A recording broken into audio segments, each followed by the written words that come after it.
Hey, everybody, welcome, welcome. It's so great to have all of you tune us in and turn us on. Thank you for popping in over on Facebook at Transformation Talk Radio. I just got to come out of the gate and say a couple of things. Very special guest joining me here today. Jacqueline Newman is going to be, we seem to have this new term now in Facebook and broadcasting, popping in. Well, she's actually my very special guest today. And we're going to be talking about a topic, for the most part, for those of you out there, that you have heard me talk about for almost 10 years now. And I started the conversation many years ago when I was looking at chronic illness and divorce rates. And why was I doing that? Because I went through a period of time where many of you have heard my healing story. And on top of a healing story, you find yourself in a partnership where it just doesn't work out anymore. It's like all of a sudden you're really, really sick and you're like, partner's like, I'm out of here. But wait a minute, wait a minute. What is it about that and that level of broadcasting that we did on this topic that fast forward to where we are today? And the reason that we absolutely needed to bring an expert, fantastic divorce attorney joining us here today to talk about this. Because, it's one thing to have a conversation about divorce, it's another thing to really provide support. And that's what we're talking about here. Divorce Women's Club, how to find quality support before, during, and after divorce. Now, I want to tell you, we need to be listening to this today. We need to have a true understanding about what true sisterhood is. But more importantly, this is a thing. This is really a thing. The coronavirus and the quarantines going on right now are no different than what we talked about a decade ago, except that the situations around this are unprecedented. Unprecedented when you take two people that probably haven't spent 10 hours together in a row, and there you are.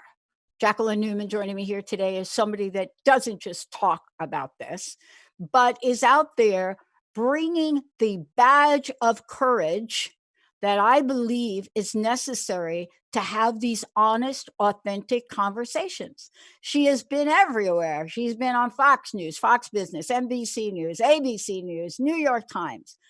But is anybody really talking about this for real and with what I like to talk about, street smart sense? Jacqueline, great to have you. Thanks so much for having me. So this is a scenario that in your best laid plans, let's just say if you had best laid plans and you had your vision board out and you planned out your great business and your great career and you've got it all laid out, how predictable could we have been about what you're about to share with us today and what's happening with divorces, given the quarantine and where we are?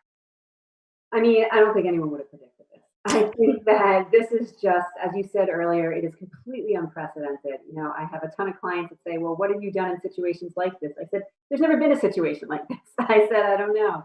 And I like what you said originally about street smarts, because I really think that that's what people need to be using right now is their street smarts, because, courts are closed. So we're not getting a lot of guidance from the courts. We don't have a lot of recourse. And so people are a little bit on their own, saying we're in a little bit of the Wild West. But if people use their street smarts and if they ultimately kind of keep their heads on straight and realize that, as crazy and scary as this all is, and it is crazy and scary, the fact is we will get through this. And we are going to end up on the other side of it. And so what you're doing now and how you're handling yourself now will have impacts on the future. And so you need to be smart. You need to kind of take a moment. You need to breathe. You need to realize it's a blip in time and be smart about how you move forward. Yeah. I love that you're on here talking with us today because yesterday, Benny and we were talking a little bit about what we're planning as a network, right? One of the things that you probably don't know about us is that we are a network that is 10 years old, and we have a technology that's going to allow us by tomorrow, we will have an entire channel dedicated called COVID-19 podcast. And it's going to be a channel. We're going to invite people like you, hundreds of people, to post messages and do a show. Because here's what we're finding. You know, those people that are in those situations you just talked about, the place that they're getting their information is going to be on some level of television that they may be able to tune into, which is giving one sense of information, or they're tuning in to some other kind of vehicle that they're trying to connect with somewhere. But where are people going for help with what you're talking about? Where is somebody going? I mean, it is a huge problem. I mean, this all happened so fast. I don't think people were really in a situation where they could be properly prepared. And I think it's great that you're doing something like that. And I feel like, at least, we're in New York. So this is just all started. I mean, really, really started. Like last week, I felt like people were just in full shock. I think the shock is still existing today, but with slowing down. And now people are starting to say, okay, I'm getting ready to prepare for my new normal. What's this going to look like? And what do I need to do? And give it a week or two, I think people are going to be functioning in the new normal. But you're right. Right now, everyone doesn't know where to turn. And I agree with you. I think that people, depending on, what kind of news you want to hear, you watch certain shows that are going to feed to the news that you want to hear. That might not be the right news. And so it's just important that people really get straight talk, as you're saying. And I think it's also really important that people still connect, because, one of the things that's so scary about this is not, the social distancing is creating a lot of social anxiety, as you can imagine, and also putting people in an unnatural state. And so connection is going to be very important to continue, but so is information. And so I think we have to figure out a way to do both. You're absolutely right. I mean, you and I was born in New York. I was brought up in the Bronx. I lived in New York. I know what it's like to live on the streets, to grow up in a project. Lived on the East Coast most of my life, ended up in Seattle because I thought I was going to go to school here after losing my job with the phone company. Remember when we used to call things like a phone company?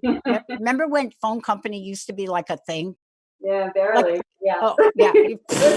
Oh my God, you're like so much younger than me.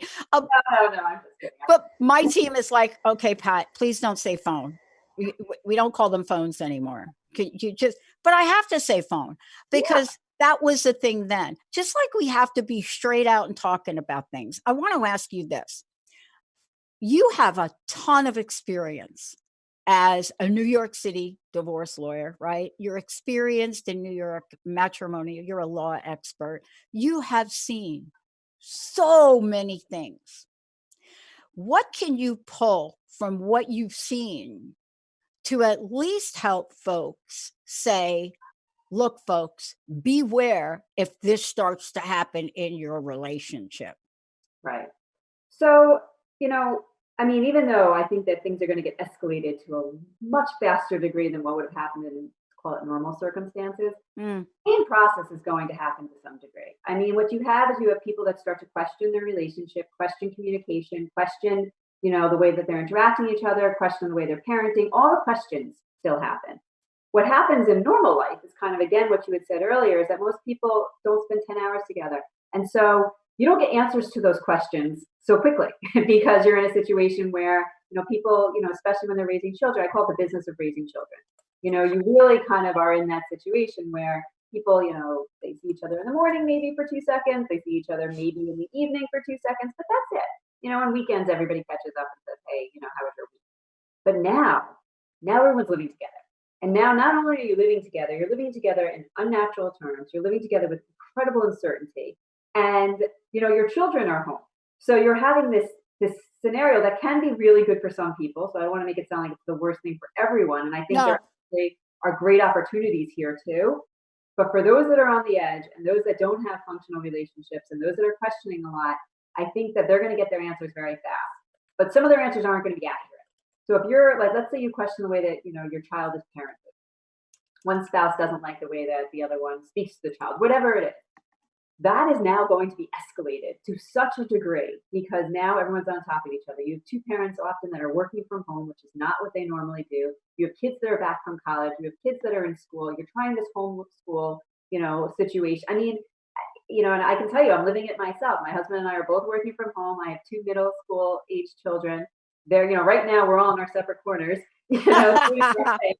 But, and there are good things to the degree we're having dinner together, which, my husband and I have pretty busy careers. We don't always have dinner together with our family, and very Beaver Cleaver, which also is probably not going to make sense to a lot of your listeners, but I'm right there with you though. I got it. and so, we're having these dinners and it's very nice. And, there's no phones allowed at the table. And so I'm actually speaking to my children on a daily basis. What they did today is not as active because we all know what we all did today, but it's nice, so there's that nice element to it. But then there's the not nice element to it. Then you have a lot of people that are, scolding their children. You have children, my kids are self-starters, which thank God, because if they weren't, I don't even know what that would be happening.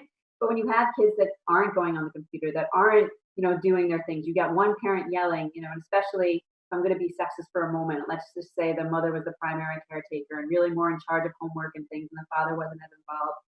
Now you have the father turning to the mother saying, why aren't they doing all their homework? And the mother saying, you're right here, like, why aren't you involved? And you can see how all of this is going to escalate to such a degree. And again, those questions that you might have been asking me for are going to be answered. And they're going to be answered fast, and they're going to be answered. And now you have your answers and you're trapped. And what do you do then? And that's just going to, the escalation of this is going to be so huge, which is, again, my advice to everyone in this situation is to sit back and breathe and not necessarily say that just because everything is so escalated that it means that this is what life will be like after. I can't tell you what will happen after, but I can tell you that we're in an artificial situation right now. And I don't think that this should be the message that you should think is going to be projected throughout the rest of your life. Yeah. I love that I'm talking with you about this, because one of the things I'm going to explore, during the show is there are things we can learn about this. Benny and I were doing a show yesterday because one of my guests, we didn't know where she was. So we kind of ad-libbed. And I was going through this list of things that you can do when you're home, right? It's a really fun list too. And it's really cool. It's a cool list. But I was sharing a story, and this story may seem so benign, right? But it's very telling, Jacqueline. It's a story about the dad that was jumping in, helping, making the peanut butter and jelly sandwiches, right? Coming in on the table, getting the bread, making the sandwiches for the kid. He goes through and he does the whole thing, right? Looking really good, and gives them to the kid. And one of the kids, and the young boy, looks at the peanut butter and jelly sandwich and looks up at his dad, and this is a little funny story, but it was sad for the dad. When the dad was telling me this story, he was almost in tears, right? And he's telling me the story, and he says, I'm not going to say the kid's name, and the kid looked up and said, Dad, Mom would know this. I don't like strawberry jam. And when the dad's telling me this story, I get kudos to the dad for making the, peanut butter and jelly sandwich. So, right. But these are some of the really silly things almost, right, that parents are going to run into. And what we want to say to folks is, look, you can't take all this personally, right? Easier said than done. Yes, absolutely easier said than done. But I will tell you, that story happens in normal life too. Yep. So I represent, obviously men, well, not obviously, but I represent men and women. And, what will happen very often, and we, again, I practice in New York, we deal in the high net worth space. So I deal with a lot of Wall Street, like a ton of Wall Street cases. And so very often, I'll have the Wall Street dad who, is working a lot and not as involved in the day-to-day caretaking of the kid. And what ends up happening upon divorce is that, a lot of times, and I'm going to be sexist in saying this with fathers, but it can be mothers too, but specific for the purposes of this and ease, I'm going to say fathers. Fathers, learn to be much better parents because they have to. Because what ends up happening is that very often when you're in a functional family, and if the mother is the primary caretaker, she buffers a lot of it. So she buffers conversation. She buffers, she'd be the one making the sandwiches. And so dad doesn't have to know about the strawberry jam. And so what ends up happening is that when they're divorcing, the father's one-on-one with the kids. He's got to learn how to communicate with his kids. But a lot of times they're scared. Like I get fathers that, feel awful because they feel like, how could I not know how to take care of my child? How could I not know what song makes, my daughter stop crying, or what's the favorite stuffed animal? Like, how could I not know that? I'm here, but you're not really paying attention. What I say a lot of them is like, you need to learn. Like your wife's not going to be able to go into your job first day and know what to do. Like, you need to accept the fact that you're going to have to learn these things, and you should learn them, and you will learn them. And, and in a nice situation, you have enough of a relationship with your ex-spouse that you can talk about it. You can say, oh my God, she's crying. What song should I do? Or why was this color crayon not the right color crayon? I thought she liked this color. Well, that was last week. I mean, Right. But I think that, and again, a nice situation when people can't communicate, they don't want to accept the fact that they're not as involved as the spouse has been telling them they haven't been involved the entire time. So a lot of times they don't ask questions, and then they have a really loud kid, until they figure it out. But they do figure it out. And I actually, and again, when I represent a lot of moms who are like, they had known nothing, they're never going to be able to take care of the kid. I said, they will, and I talk about this, in my book. I talk a lot about the fact of, like, their ponytail, their pigtails may come back and they may be crooked, but they'll survive. The socks might not match, but that's okay. At the end of the day, the kids are surviving and the parents are learning. It's a new job for everyone. And I think that this experience is going to teach everyone new jobs. Yeah. It's going to be a new level of appreciation, I hope, in everyone's roles. Yeah. And I want to be very clear about something else that nobody is really talking about, but let's you and I kind of talk about it if we could.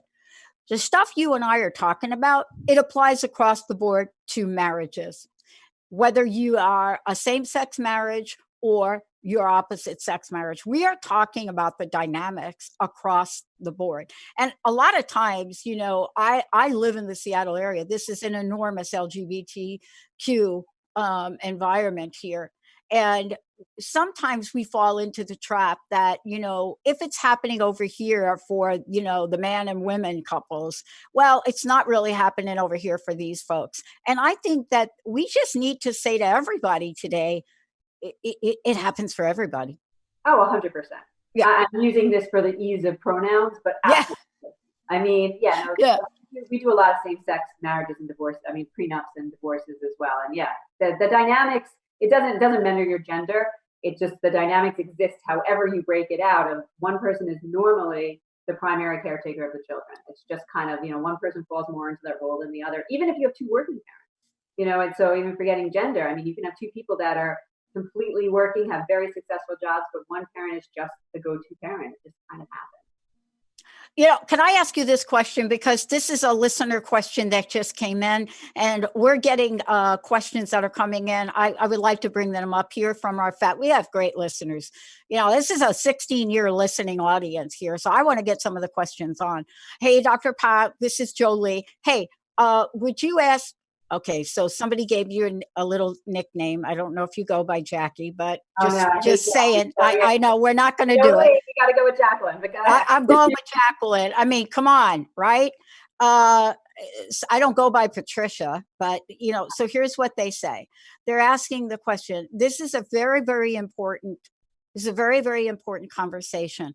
Can you ask Jacqueline to address the fact that the how we go about things might be even more important to the what or the end result?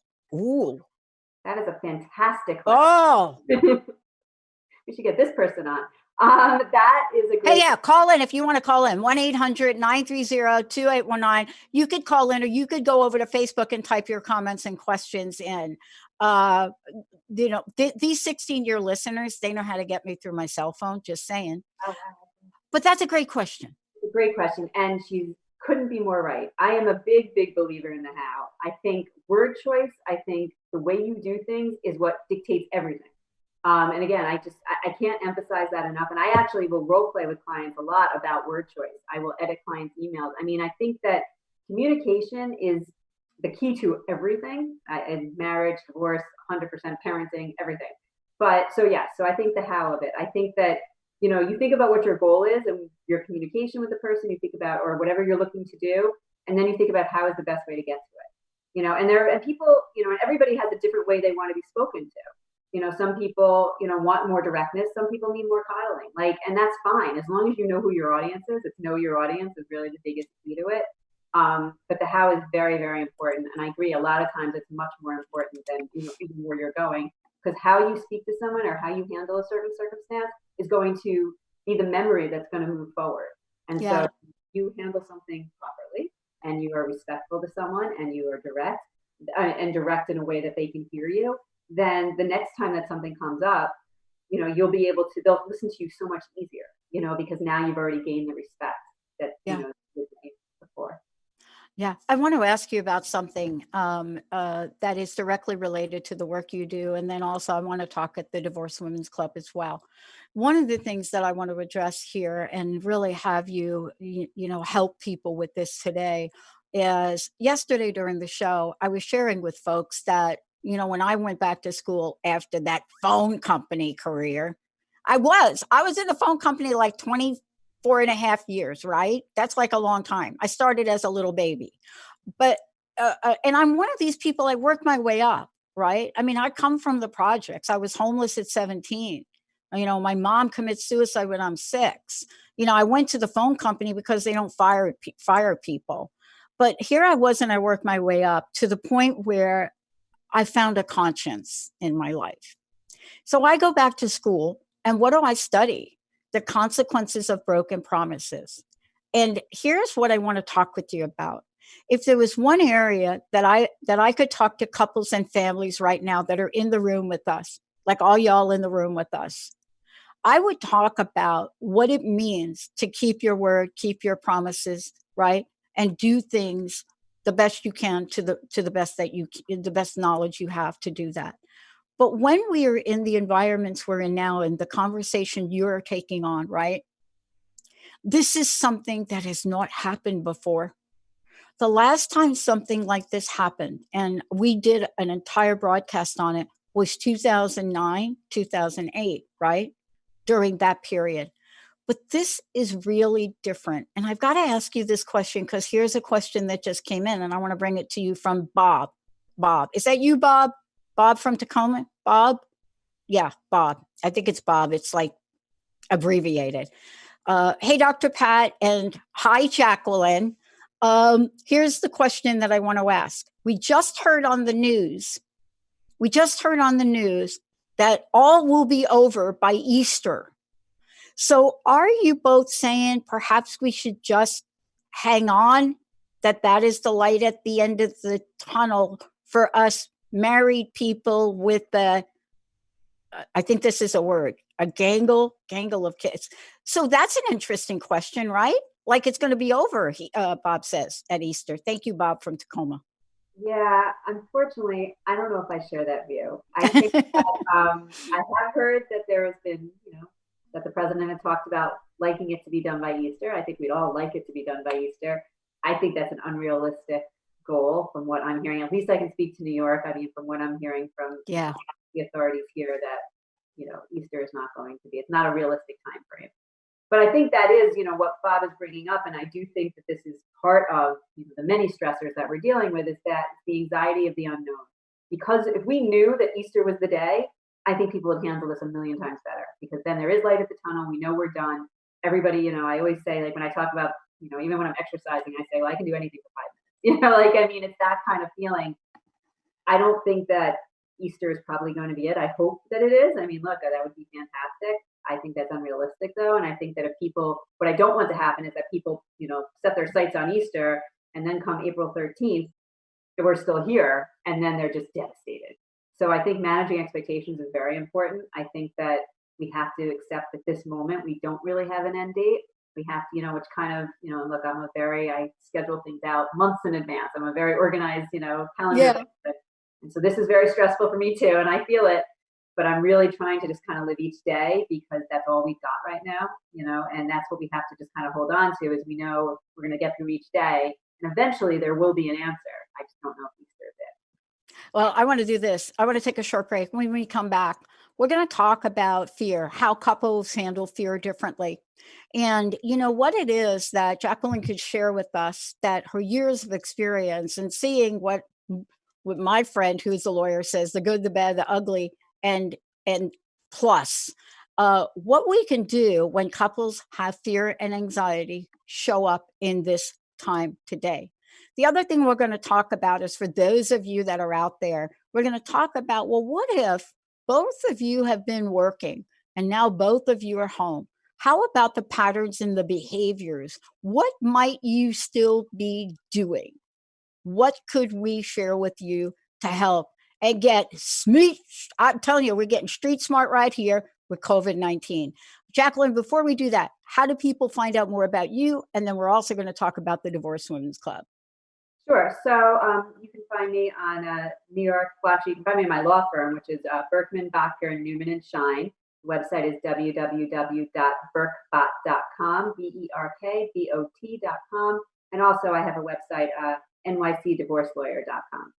Yeah. And by the way, folks, when you go to that website, what you're going to find is a lot of information, but you're also going to be looking at Jacqueline's books. There's a press room, legal services, a lot of information, tons here.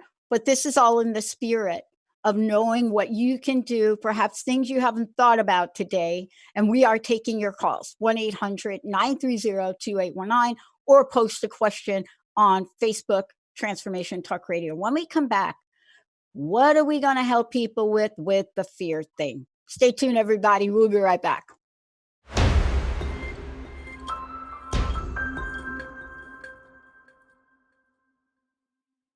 Hey, everybody. Welcome back. It's really awesome to have you here.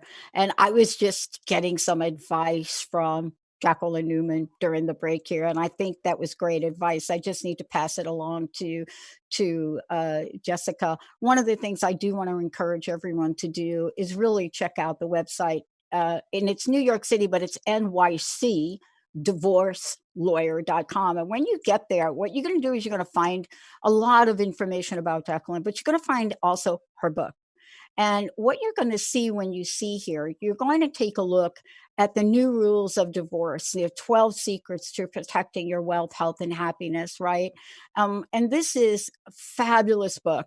But what's also in here is it's honest, it's straight, and in my opinion, it is street smart. Because one of the things you're not told during divorce or contemplating divorce, you're really not told certain aspect of the process and about yourself, which you may not know. And so today, I want to make sure all of you know that about her and her body of work. And she's joining us here today to take on something very, very important. And that is that regardless of whether or not you're in a situation with COVID-19, divorce goes on. And as a matter of fact, some of the statistics I shared about a month ago with the rate of increased divorce rates and chronic illness, it's off the chart. But today, we want to bring information from an expert, and that's who she is. The book is fabulous, but I want to say this. This is a book that you can learn a lot from, whether or not you're planning divorce or not. Jacqueline, it's great to have you here. What do you think about? I found the book really to be so insightful, right? It's almost like after the fact. I'm looking at the book like, and my divorce was 15 years ago, but I'm still looking at the book with a different lens. And I want to talk about that for a minute because you have a wealth of knowledge. How are you applying that wealth of knowledge and what you talk about in the book to the times we're living in today? So one of the things that I'm trying to do. I mean, when I wrote the book, obviously I didn't think about COVID-19. But one of the things that I do with all of my clients, and and the book definitely does talk about this, is I say, "Are you sure you want to get divorced?" It's one of the first questions I ask clients when they come into my office because divorce is expensive, it's emotionally expensive, it's financially expensive, and it's very hard to turn back from. So you need to make sure that this is what you are sure that this is what you want to do. And if someone pauses even for a moment, I say, "Go to therapy." I said, "I want you to be in marriage counseling. I want to make sure. I want you to look at me and say, I 100% ready and get divorced." Assuming that you're the one doing it. If not, if your spouse wants to do it, you're getting divorced too. But the point being is that, during this time of COVID-19, one of the things that now I'm looking at the book in almost a new lens myself and saying, okay, this book really, the first couple chapters talks about like, are you sure? It talks about what it looks like to get divorced. It kind of, I don't mean to scare people, but you should be scared because you should know what you're getting into. And it's all about education. It's making educated decisions. And I obviously talk about the process too. But now that people are going to be living in these circumstances, and as we talked about before, emotions are going to be high. People that were questioning are going to feel like they've gotten their answers on whether this marriage can work.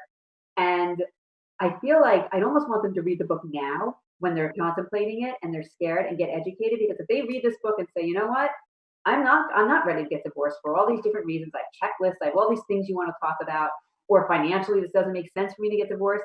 They may behave differently while they're in quarantine. Because, right now, people are probably angry. I mean, definitely feelings, and we're only in the beginning of it, possibly, assuming we don't get out by, Easter. But we're in this situation where I feel like I want people to recognize that divorce might not be their answer. And if divorce is not their answer, it may make them behave differently in quarantine and learn to communicate and kind of get to, what your listener had asked before, to work on their house a lot more. And that might ultimately facilitate communication and facilitate a more healthy environment while we're living in this artificial world. Yeah. I mean, I love, first of all, that we are touching so many hearts. I mean, I'm getting a couple of comments coming in on Facebook. And, what's so powerful about our listeners, we get so many words of wisdom. So to that, we're getting suggestions that say, look, your word should be your bond, right? There are things that people are looking at in this conversation today, and they're thinking about, what are the aspects of my relationship that come to bear? What are the aspects of my relationship that may be put to the test right now? And one of the things that Benny and I did the other day is, and I did, and I did, I don't know if this is right or wrong, but one of the things I said is, look, if you're both used to getting up and going to a job, right? Maybe you don't want to change that. Maybe you still want to get up, take a shower. You may want to do those things that you would normally do and not deviate from them, especially now we have people working from home.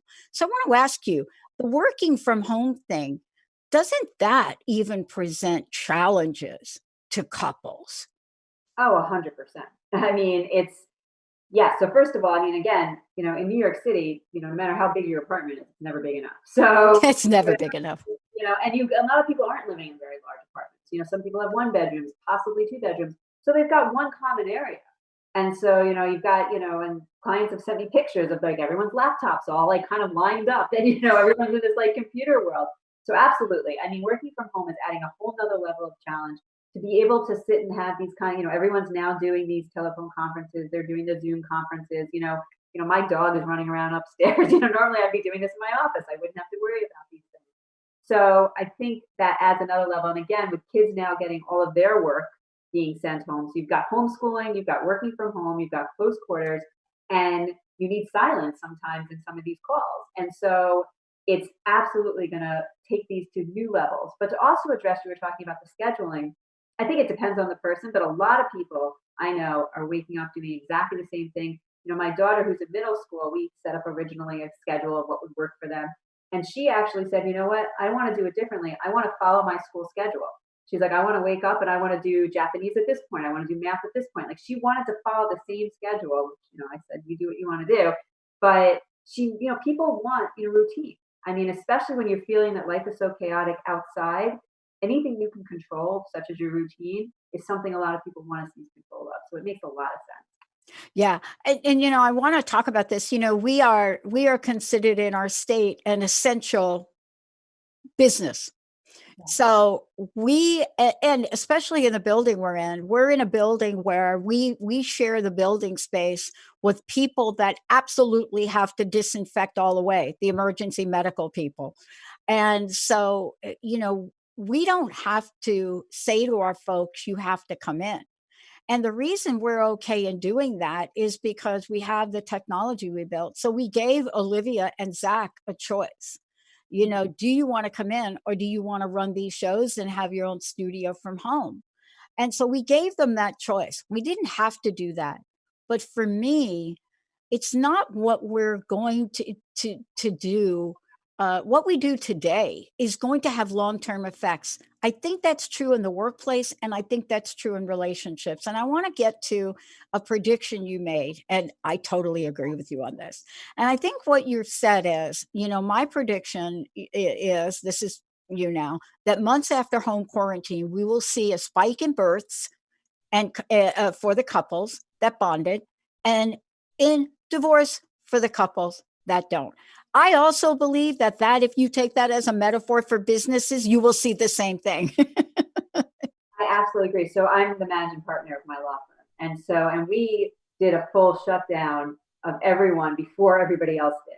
And I will tell you, my employees, because for me, it wasn't worth it. Like, I'm not willing to have it on my head that Me either. anything. I care about my people too much, and we can figure everything out. And and I had my first staff, Zoom meeting today with all the little heads, the Brady Bunch heads. And then, tomorrow I have my whole firm meeting with all the attorneys, and we're making it work. But I will tell you, I mean, my employees have told me how appreciative they were that, now everybody has to be home, but I did it before all of that happened. And I agree with you. I think that it won a huge amount of goodwill. It was genuine. Like, I really did not want my people in. And I think things like that, like, I agree. I think that this is kind of a make it or break it situation for many people, but it also shows a lot of character of who people are.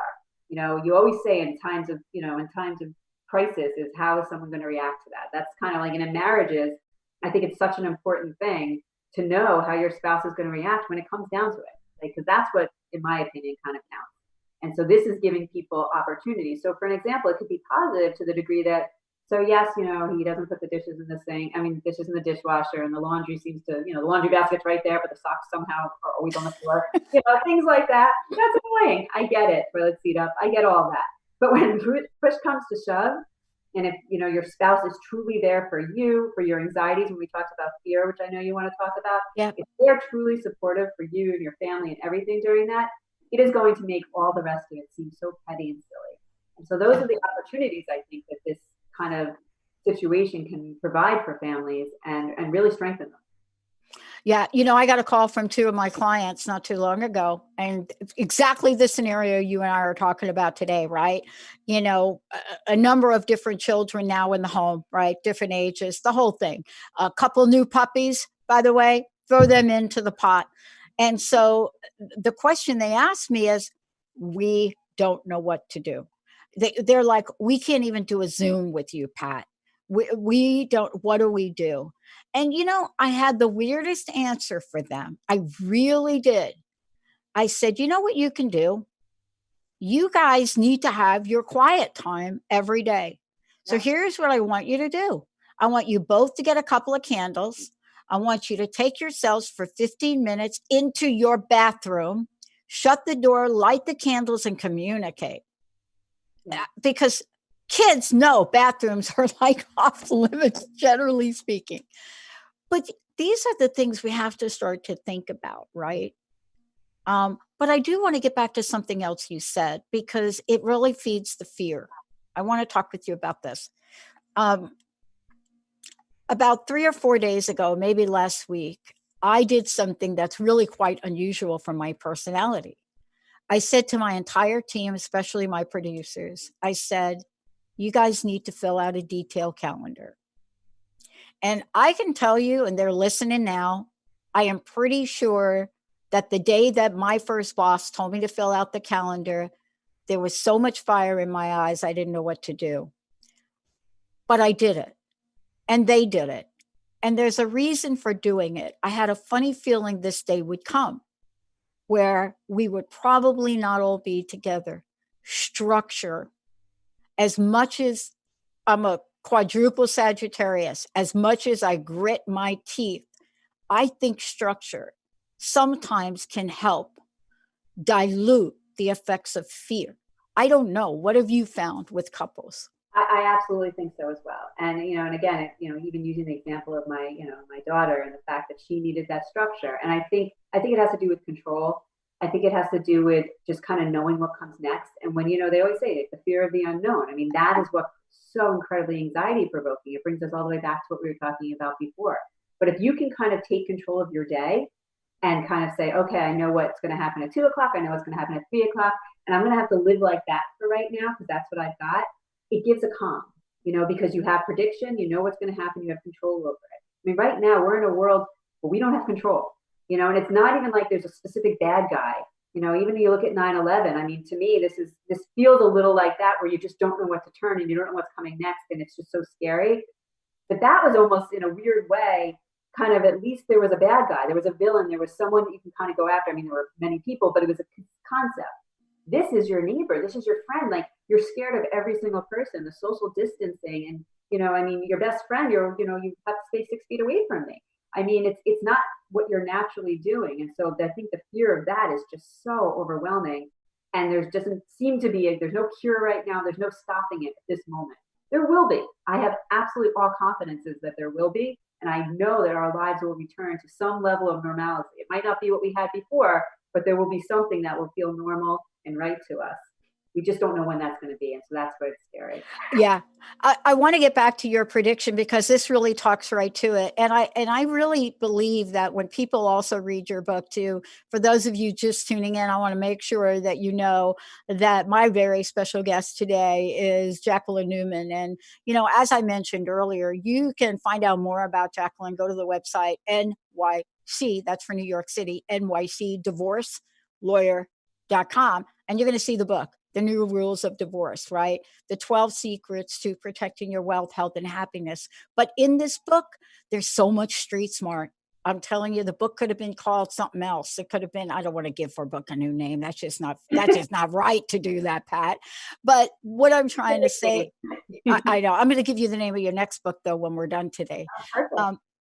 But here's the thing I want to get back to. That prediction, right? I totally agree with you, like 500 million%. But there are things I think we can do to make that pendulum swing one way or the other. There are things that I know you're helping people do. So let me just pop something out. Even though I'm having my producers sit down and do a detailed calendar that would just make anybody crazy, next week, we're going to continue to meet with them when they're working from home. And we are asking them to do really creative things with our shows. That's what we'll be doing because we need to be creative now. And do you think that creativity and innovation will help couples either be a rise in births or divorce? How does creativity factor in, perhaps for families that are not used to being creative? I think you have no choice but to be creative nowadays. Yeah. I mean, you have to figure out workarounds, like on everything. Even I had my staff meeting this morning. We were talking about certain things, and we're like, we're going to figure out a workaround because you have to. And I do agree. I think that families and children, and especially when you have young children, I have clients that are like, I'm creating my world to be Disneyland because I have to keep my child occupied. And so people are, they're digging in deep. And I think they're finding, some people that, again, who have younger children or even somewhat older children, they're finding their inner child, which I think is wonderful. You're watching movies. I'm teaching my kids certain card games that I played growing up. I mean, you're doing things that you never had the time to do before. You didn't have the patience. And, your child wasn't in your face at 24/7 for you to have to do these things. And now they are. And I do think that there's going to be strengths that are going to come, like strengths in relationships that are going to come out of this. But I agree that I think that it's also going to weaken many others as well. And it all depends on how you handle it. Yeah. What the foundation is and how you move forward with it. Yeah. Like, for example, let me give people some advice right now. I'm going to answer a question that came in with this set of advice. Here you go. So you're doing a puzzle with your kids, right?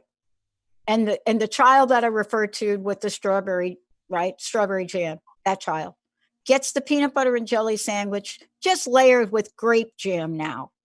And you're all doing the puzzle together. And somehow, in some strange way, as a child does, the peanut butter and jelly falls all over the puzzle pieces. It's not life or death. And I think if we can remember that, right, and not react, we will do an enormous service. Because, one of the things, Jacqueline, that in your history is the way we act today in a time of crisis, the memory banks that we have in our cognition will remember that for years to come. And it's so important to remember about how we treat each other now. I agree. And I think that this whole situation has given us such a level of perspective that, because no one would have believed something like this would have happened to us, and especially in the United States, like, no, we're free, and the fact that now we don't feel as free and we can't go to the grocery store and I can't go get my nails done and we can't, do whatever, that doesn't feel free to us. And so the idea that we'd be in this position is just mind boggling. It's not anything you'd ever think of. But at the end of the day, I think that you have now perspective. I think exactly what you're saying. So you know what? So your jelly, your pieces have a little extra jelly on it. One day that will be a funny story. You know, Yes. it should be a funny story now, but if you can't totally get there, you will one day. You know, because you'll be like, oh, remember when Billy was 4 years old and that was so funny? And, you know, like you'll remember these things. So you're given the opportunity to make memories that you never had the time and the situation to do before. And, you know, and again, even with kids, like, you know, I was saying to my kids, like, they're part of history right now. Like, my kids can't believe I lived through 9/11. I'm going to say, your kids are going to turn to you and say, I can't believe you lived through COVID-19. Like, what was that like? Like, you're creating memories, you're creating history. There's a lot, and again, I'm not saying this is a positive thing. I don't want to spin it too far, but I do think that there are positives that are going to come out of it. However, you know, to go back to what you're saying, if it's not handled correctly, I think that it will push the clients or the families that were kind of on the edge over the brink. Yeah. You know what I love about talking about this with you is the following. One is you have seen it all pretty much, but you also know, and people will find this out when they go to your website, you understand what happens with women in divorce. I think you call it a true sisterhood, and I believe that. What I'm also finding is, we're getting very creative. So let me just ask you this. Back in 9/11, I think most of us, I'm from New York, right? At the time, I didn't feel there was anything I could do. But thereafter, I did an entire show and campaign, gone into New York about the firefighters and how sick they were getting. So I knew I could do that then. This is different in that we can do things now, even though we are in our homes. We can donate to the food banks. Do you know our food banks here don't have food for kids, for babies here? Well, I didn't know that. We can do things now. Fashion designers are, instead of weaving fashion, they're weaving masks. Do you find that families perhaps might come together around a common cause as a family to get innovative and provide a solution for some aspect of this? I hope so, and I do think so. I think that I mean, beyond like the actual things that need to be done, which I completely support, such as, getting all sorts of protective gear for our medical. I mean, I could go on a whole show about that. I feel very strongly about all of that. But I think also there are so many psychological impacts of it. I know, my babysitter who was very close to my family. I know she's doing a lot of food shopping for, elderly people that she knows. There are all sorts of things you can do for your community, even just the check-in. I have certain friends that, live by themselves and, don't have families, and I'm checking in on them regularly just because I want them to have this type of contact. I think that there's a lot we can be doing for our community as a whole. And then obviously we can be doing a lot for first responders and the people that really are in the front lines of this, our doctors and our nurses and, our policemen and everyone else who's really doing everything they can to keep us as safe as possible. Yeah. And this is really what I love about this and talking with you. And I know you're doing a lot of interviews. There are ideas we get and we don't think they're important, right? Like I am like bizarre about tattooing. I'm allergic to the ink of tattoos. So I'm what you call a frustration person that in another lifetime I probably will be a tattoo artist, right? Just saying. Um, but because I know so much about it, I called my doctor friends and I said, how are you guys doing with your gloves? And they're like, oh my God, we can't keep enough gloves. I said, go Google tattoo gloves, because I said, this is an entire segment of gloves that you can get, right? That tattoo artists wear. And I said, we traditionally don't think out of the box, right? So we don't think about like these nitrile tattoo gloves. They're black, so I go grocery shopping. I got my black gloves on. So we don't think about it, but we can share that level of information and say, look, these gloves are just as clean, right? They're tattoo gloves as any medical glove. And I think if we did more of that and created that forum, we could also help people and couples as well, just like you're doing, Jacqueline. No, no, I agree. I mean, that's something I would not have thought of. So like I think that it is really great. Everybody brings their own batch of knowledge. And I think that as a community, when I say community, I mean all of us can really combine that knowledge and hopefully get results and just help people get through this. That's the goal here. It is. I want to thank you for today. And boy, so much that you're doing to help people. Please make sure we have your website again. And then I would like to ask you what your personal message is. What would you like to leave us with today? I think the personal message really is that, again, that we will get through this. I think people need to be strong. I think people need to be sensitive. I think that everybody has to recognize that we're all kind of in our personal worlds right now, but we're a collective world too. And, I think you should be helping each other. I think in the family, specifically speaking, realize that this is a blip and don't read into everything that happens here as the be all end all, and be sensitive. And most important, take care of your kids. I think that the kids are really scared. I think this is a scary time for them. Parents are kind of wrapped in themselves, but I think it's really important to assure your kids that things are going to be okay because, it's just hard for them to really understand it. It's hard for adults, but it's much harder for kids. It is very hard. We forget that. Thank you so much, Jacqueline. Where can people get a copy of your book? They can get it on Amazon. They can get it on Barnes and Noble. It's pretty much everywhere where books are sold. Thank you for all that you do. Thank you for coming out and really providing very important information for people that really are lost about what to do. Thank you so much. Thank you. Take care. All right, everybody, we're going to take a short break. We're not done yet. When we come back, guess what Jason and Patricia Roan have created? A fun hand washing to music challenge. We're going to be posting their videos because you know what? This is something we can do some really fun stuff with to get the message out. Stay tuned. We'll be right back.